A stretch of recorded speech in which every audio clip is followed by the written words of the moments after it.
Hi, my name is Andalee and welcome to my channel. You might have run across it because you are just starting out with watercolor painting, but if you're not, welcome as well.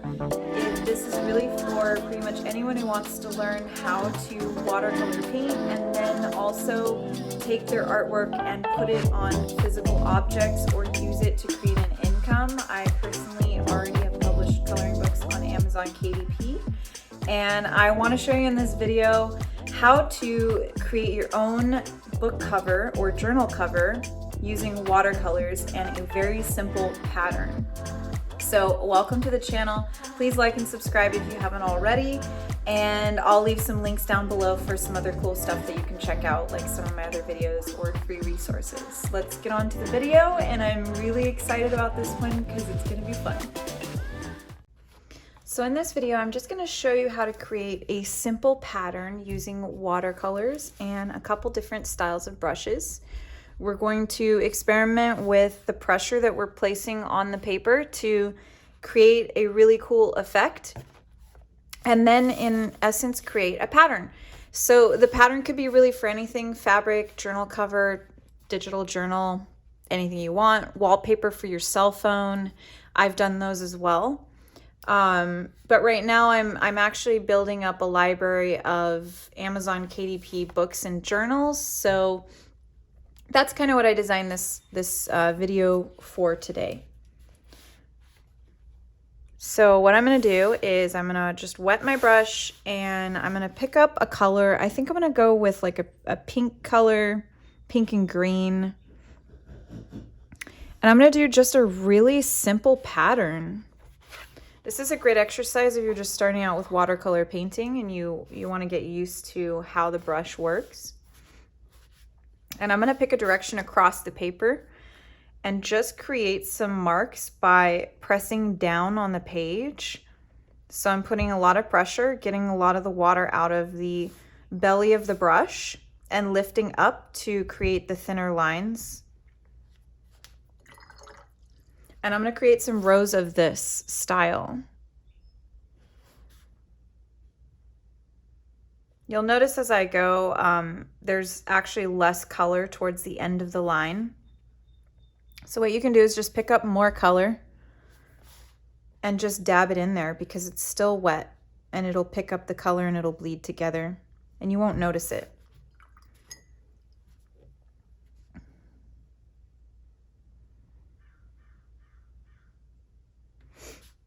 And keep going. Do some more pink lines. It's really not representing anything at the moment. Just a very decorative line. We're just having fun, keeping it very light-hearted and simple for this exercise.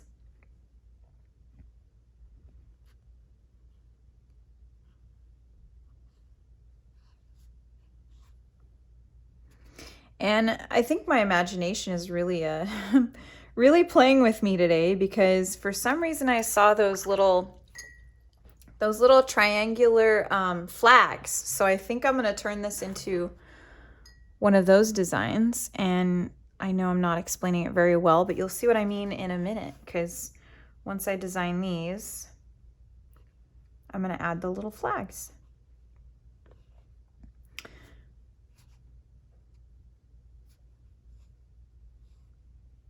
Really, anything can be turned into a pattern. Patterns are something that really fascinate me because they can be used everywhere. They can be used on iPad covers or on t-shirts. They're great. I really love creating patterns. All right, so now I'm going to take the flathead brush and I'm thinking I'm going to do some pink and green triangles. We'll see how that looks.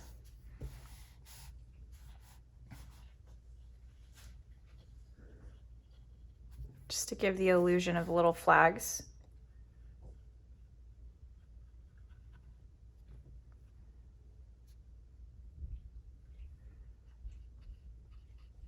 Like they're hanging down.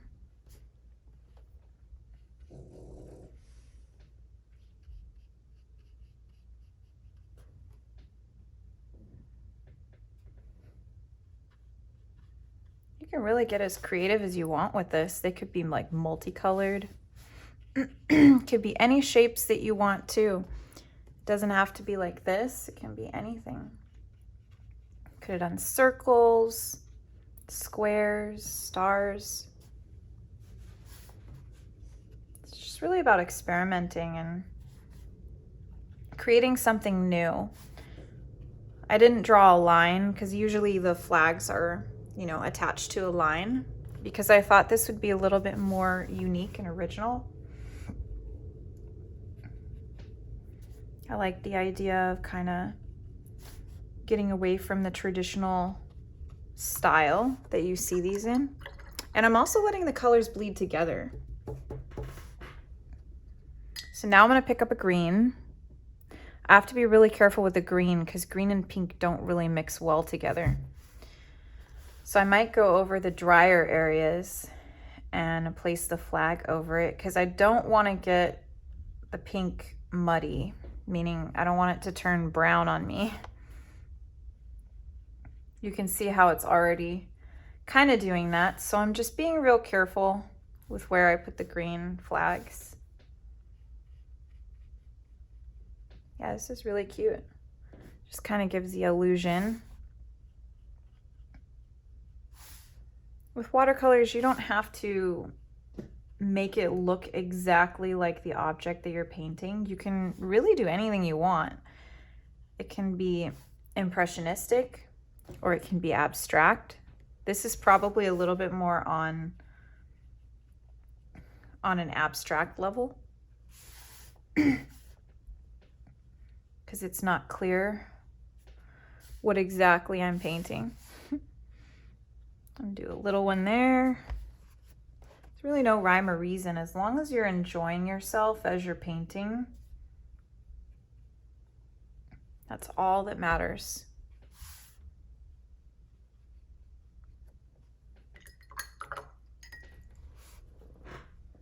So there you go. That is a very, very simple pattern. So now I'm going to do another style of a pattern. I use a green, use totally different colors now. And I'm just making really imperfect circles, almost like a polka dotted circle. And I'm using the bristles to kind of dry brush and create a texture. I'm just going to create other little shapes. Just doing a quick little exercise, getting my mind kind of in a space to think about creativity.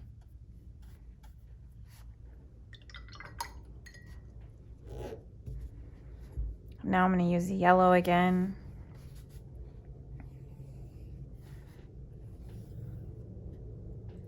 Just drawing some lines.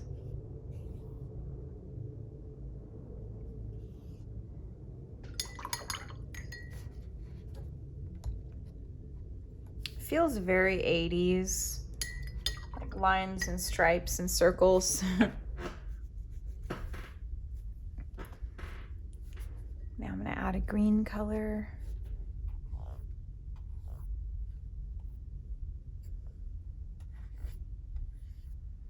Making very free strokes,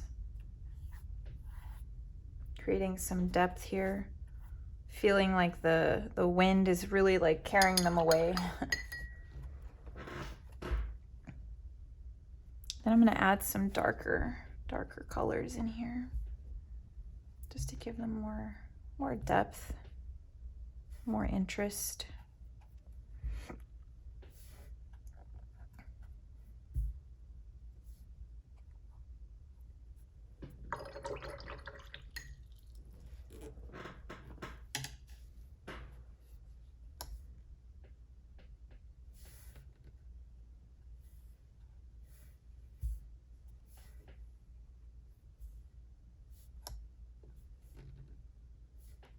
You can really have fun with this, and you can do the splatter technique where you pull the bristles back and then release them. Creates a really beautiful texture on the paper.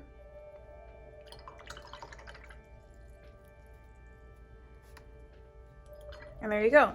There's two completely abstract pages that are in different styles, but they both function as a repeating pattern. So you could use them on a journal cover for like a party, or on kind of like an abstract piece for, you know, an iPad cover or something like that.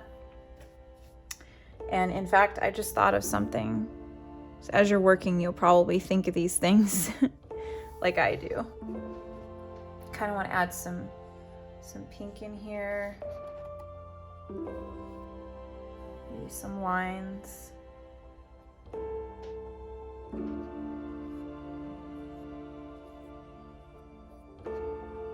There we go. I like that. That's pretty. I love the colors. So you really want to experiment with color and see what works for you and what you enjoy using as your color palette. This is a great color palette exploration because you can really see how these colors work together. This is something that I do often when I'm doing botanical paintings. I might just take the colors that I intend to use for the floral and just start painting shapes to see if those colors even look good together. And this is a great way to test that out before you execute an actual painting. It's also a really fun exercise to just do circles and lines and basic shapes like I did here. It gets your mind really flowing creatively, and then you also feel really satisfied that you created something. So I hope that you enjoyed this short little exercise. If you want to see how I take this sheet and actually put it into a journal cover, I'm going to create a video for you in the upcoming weeks of how to do that for a digital journal that you're going to actually publish. So stick around for that. Please like and subscribe if you haven't already, and I'll see you in the next video.